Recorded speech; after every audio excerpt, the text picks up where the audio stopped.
two theories behind Harrison. So the first is the enjoyment performance theory, and the other one is the paradox theory. Paradox pertains to two opposite ideas that are both true, like night and day. But for Dr. Harrison, paradox pertains to two seemingly opposite traits that are complementary or synergistic. Okay. So Dr. Harrison identified 12 paradoxical traits, and he said in order for these traits to be a genuine strength, they have to be balanced. Otherwise, if one trait is far stronger than the other, it can turn into a weakness. Do you have children, Ryan? Yeah, one. One. Okay. Dr. Harrison likes to use the paradox of tough love. Toughness pertains to discipline, and love pertains to affection. Yep. He says, can you imagine raising your child without discipline? Yeah. Diba? There are consequences. Or if you raise your child with only discipline and without love, there will be consequences. So it's the same with the paradoxical traits. They have to be balanced. Otherwise, it can turn into a weakness. So what you're looking at right now is your paradox on collaborative accountability or delegation. This is the tendency to accept decision-making authority and invite input from others. So the two traits are, on the dynamic trait or the vertical axis, authoritative. This is the desire for decision-making authority and the willingness to accept decision-making responsibility. The other trait is collaborative. This is the tendency to collaborate with others when making decisions. Okay. Do you see the light green dot? The green dot? Yeah, under authoritative collaborate. Yeah. Okay. So Dr. Harrison says that the green dot shows the coordinates of your score. And this puts you in the authoritative collaboration quadrant. This quadrant is called the balanced versatility range. It means you have high scores on both. Wow. Okay? Because, for example, if you're high on authoritative, 8.8, but your score for collaborative is only 2, that would put you in the authoritarian quadrant. Yeah. Right? Like, So yeah. you can imagine people who are like that, right? Oh yeah. Countries have been like that. Yes. And we know how they turn out, Yeah. right? Okay, so there are consequences. And then if you can imagine someone with your same high score of 9.8 in collaborative, but only 2 in authoritative, that would put that person in the first decision quadrant. Can you imagine someone like that? Yeah. I've known some people like that. Yeah. And how do you enjoy working with them? It's like it's confusing to work with people Exactly. like that. Very good. And then there are people who would score low on both. So low on authoritative and low on collaborative. And they would be in the avoids decisions quadrant. Can you imagine someone like that? Yeah. Yeah. Okay, very That's good. So responsibility. you will see different colors surrounding your dot. Okay. So the green dot has a blue-gray area. That's your normal range of behavior. Okay? Because Dr. Harrison says no one behaves that precisely. So if it's in the dark green quadrant, then it says apply this strength. This is one of your strengths. So when you saw the Your Greatest Strengths report, it's actually a summary of your strengths in the paradoxical report. Okay. Okay. All right. How does it look so far? Is it easy to read? Yeah. Yeah. Okay. So everything on the vertical axis are the dynamic traits. All the traits on the horizontal axis are the gentle traits. So this is the yin and yang. Okay. Paradox. Yeah. Okay. Yeah. Another example I would like to show you is this one. All right. There. This is your paradox on respectful candor or communication. So this is the tendency to communicate in a respectful and straightforward manner. So the two traits are frank, the tendency to be straightforward, direct to the point and forthright, and diplomatic, the tendency to state things in a tactful manner. So the yellow dot is shows the coordinates of your score. Okay, in the blue-gray area, the circle around it, is your normal range of behavior. There. So it's on the upper right quadrant. Okay. Yes, it's still on the upper right quadrant. So if a person has high score on frankness but low on diplomacy, then that person tends to be blunt. If it's high on diplomatic but low on frankness, then the person tends to be evasive. And then if it's low on both, it's avoid communication. Wow. There. Wow. So far, so good? Yeah, yeah. Okay. All right. Amazing. And then the next example I will show you is this one. There you go. What do you notice about this one? Assertive is really low and then helpful is really high. Wow, okay. Yes. Okay. And then what do you see? What else? What is The dot bit is on different. self-sacrificing. And Yes. then there's like a tornado on dominating. What's that? very good? Okay. That's interesting. I'm not saying that this is you. Okay. Yeah. Okay. So this is the paradox on equity mindset or power. So this is the tendency to assert one's needs and to respond to others' needs. The two traits are assertive, which is the tendency to put forward personal wants and needs. And the other one is helpful, the tendency to respond to others' needs and assist or support others to achieve their goals. So the score for helpfulness is 9.3 and the score for assertiveness is 3.2. So the red dot with the blue-gray area is mostly on the self-sacrificing range. It means that the profile of this person tends to put forward the needs of other people before himself. Okay. And then because the preference for helping others is far greater than the preference to put forward his own needs, then under stressful conditions, because not all conditions are ideal, Dr. Harrison says that under stress, when this person feels that he has been taken advantage of, then he can flip and become dominating. For example, I'm not saying it's you. For example, this person, when people come to him, they say, oh, we want to borrow money. This person will keep lending money. But then when it's time for him to collect, they don't pay.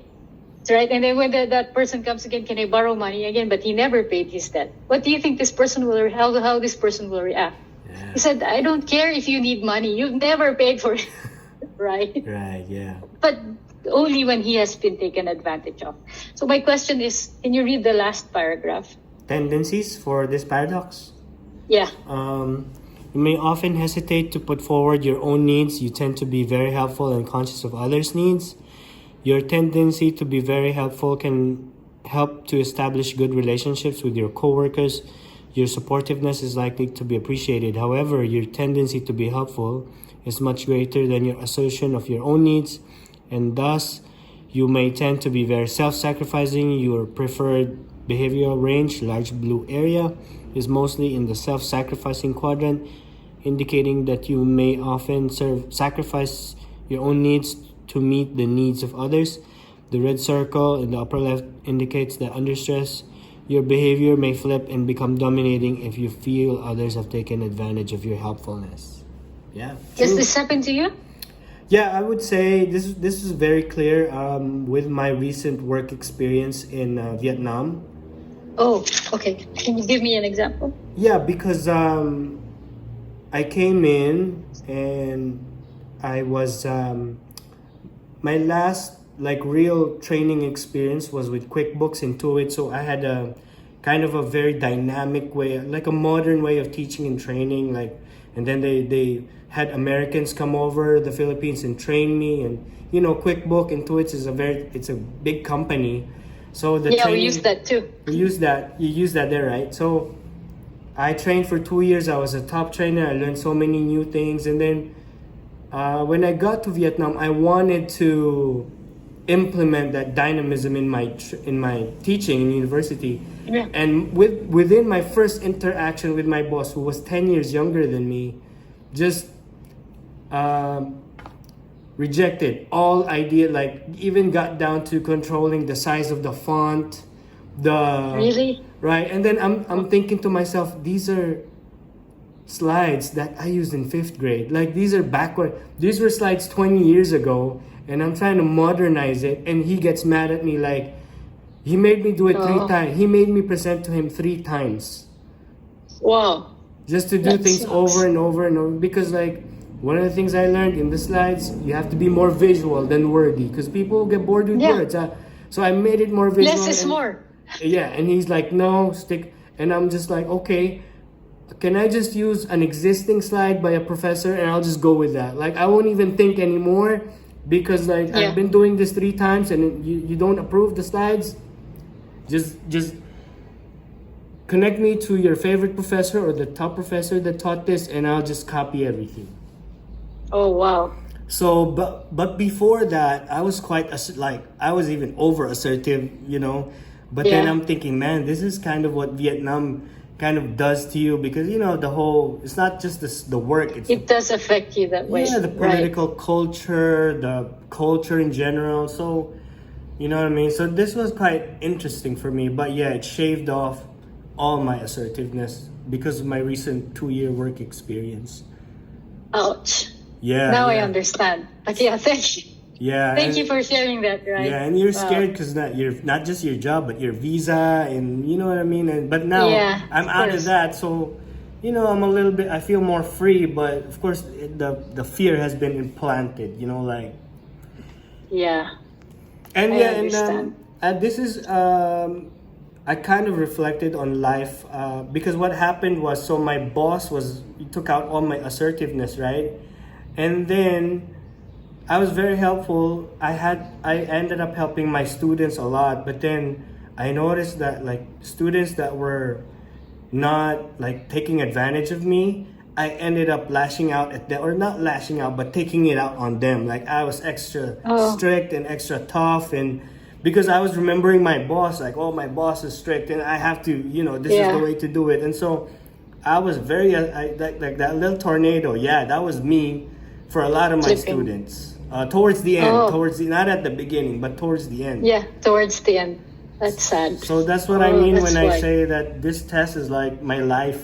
You know, I think about life examples very quick. Yeah. Thank you. Thank you for validating the result. Thank you for the exam, for the test. Yeah. And then this one. Mm. All right. So this is your paradox on organization or adaptive efficiency. This is the tendency to be orderly and adaptive. So the two traits are organized and flexible.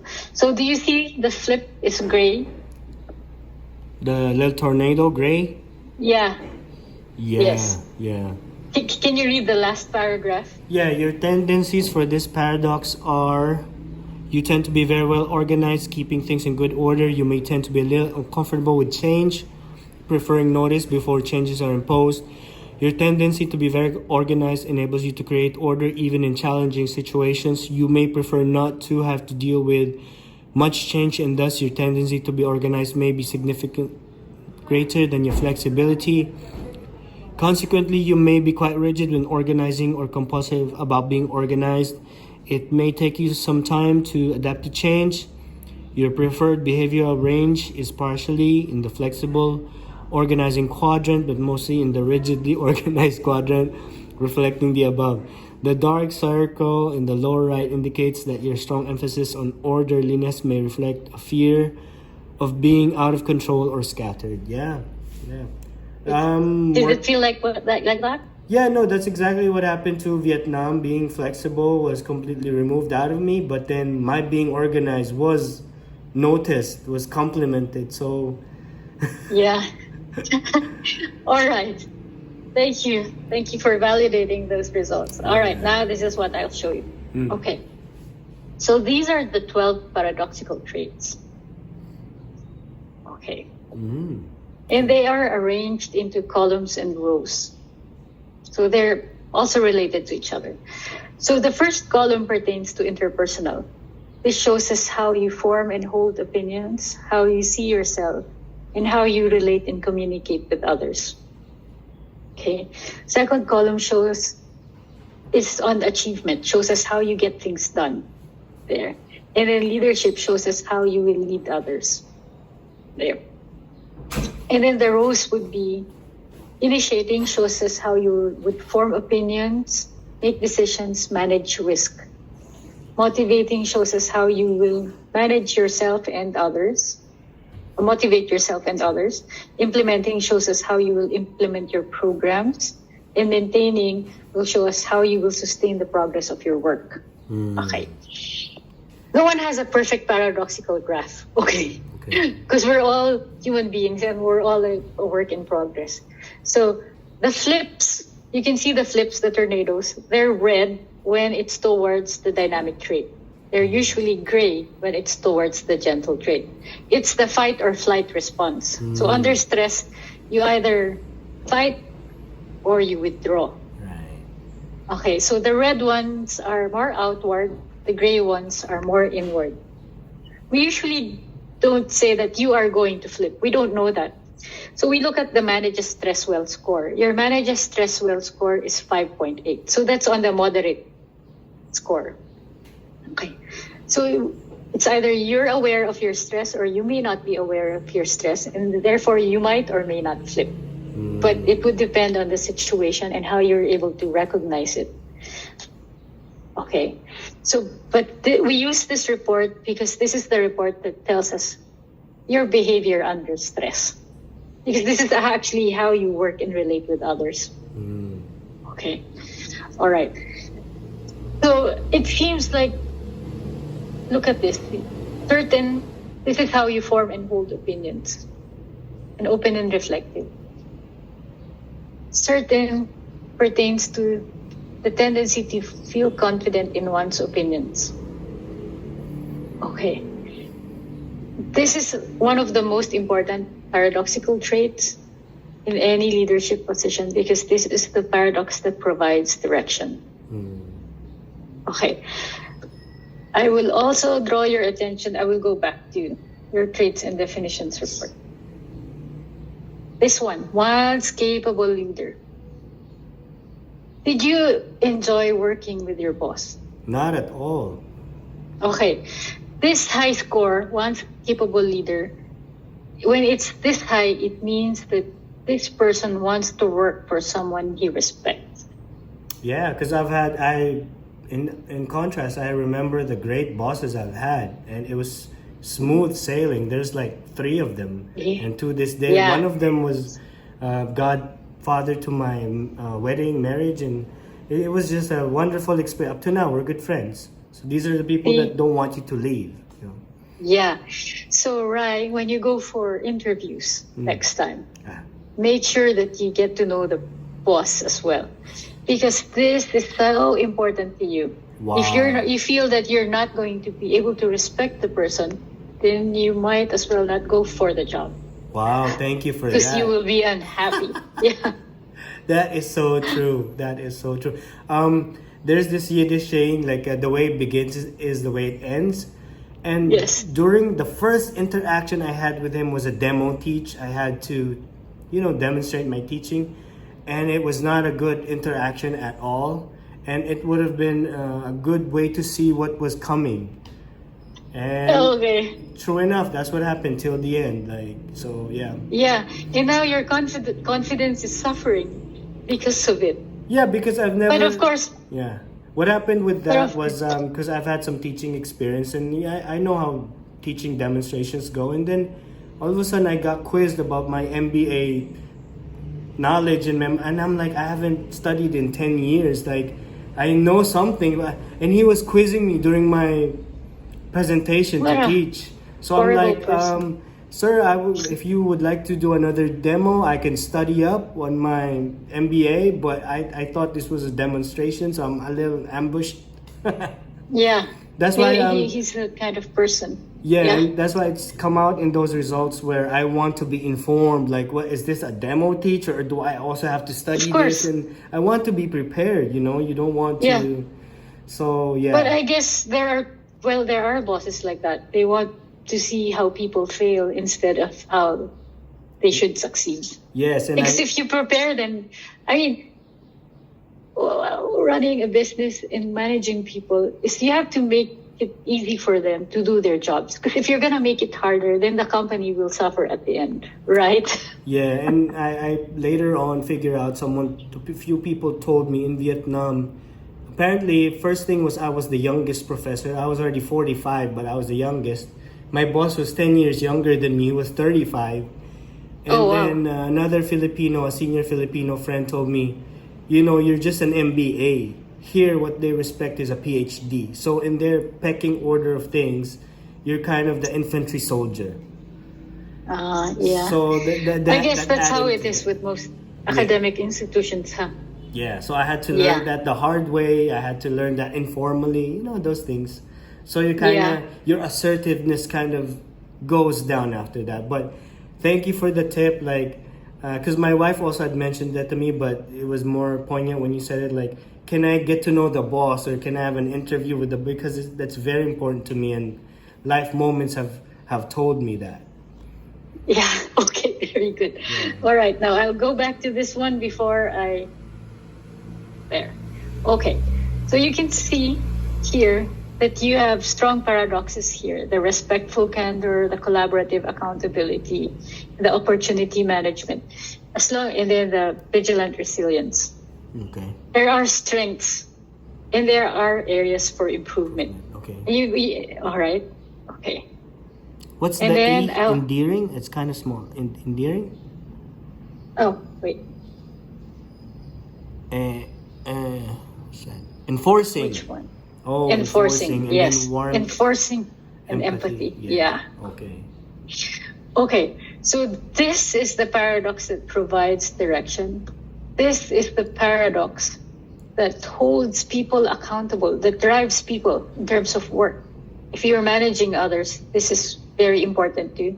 And this one is also important. Power, because the tendency of a person who has this profile is that, one, he will have the tendency to do everything. Oh.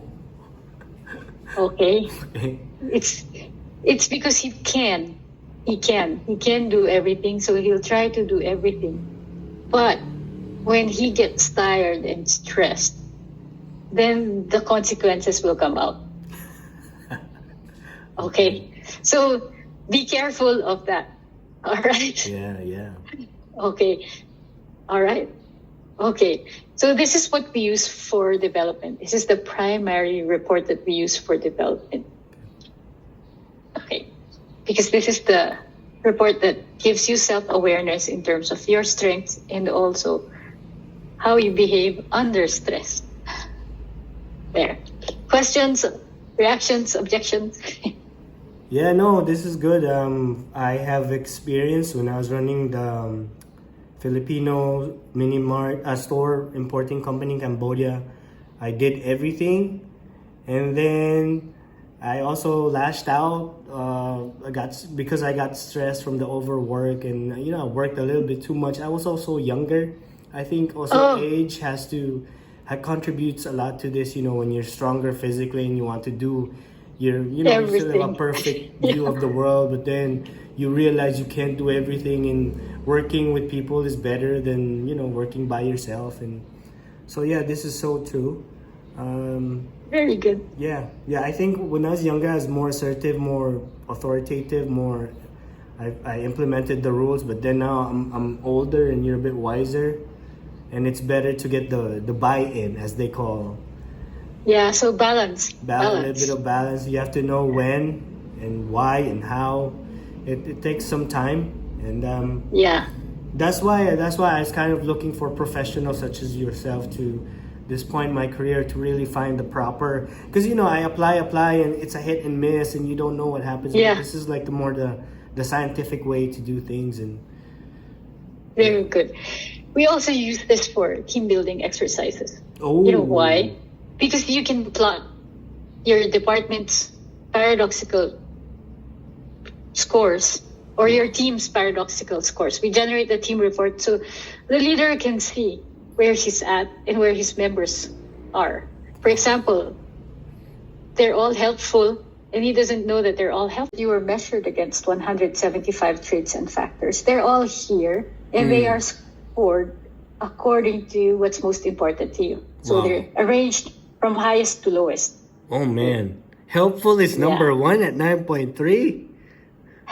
That is Right. I mean, you wouldn't be a Okay. teacher if you weren't helpful. Okay, anyway. Yeah, that's true. That's true. So on the left-hand side, you will see a reliability percentage. I'll just make it bigger. Okay. And it shows 86.8%. So this tells us that you were pretty consistent in ranking your preferences. Therefore, your data is reliable. There. So when you go through the reports, you will see some traits that are highlighted in blue and green. Okay. For this position, you were measured against human resource operations, HR operations. Okay. So the traits that are highlighted in green and blue are the important traits to this job. So for example, if I measured you against an accountant, then the traits that would be highlighted would be different. Okay. And then when you go through the reports, you will see 3 columns. The first column would be the traits and factors. The second column would be the scoring scale. The scoring scale is from 2 to 10. 2 is the lowest, 10 is the highest. The neutral point starts at 6. So anything above 6 is a preference. If the scores are 9s and 10s, then the preference for that task or behavior is accelerated. Okay? If the scores are below 6, then these are non-preferences. If the scores are 2s and 3s, then the avoidance or procrastination for those tasks or behaviors is also accelerated. Okay? And then the third column are on the descriptions. So when you read through the reports, there's 138 pages. Wow. Okay, yeah. I prefer that you would focus on the descriptions rather than the traits, because sometimes we have a different connotation of what a word means. For example, when we say assertive, the thing that comes to mind would be someone who's opinionated and aggressive. But for Harrison terms, assertive pertains to the tendency to put forward personal wants and needs. Okay.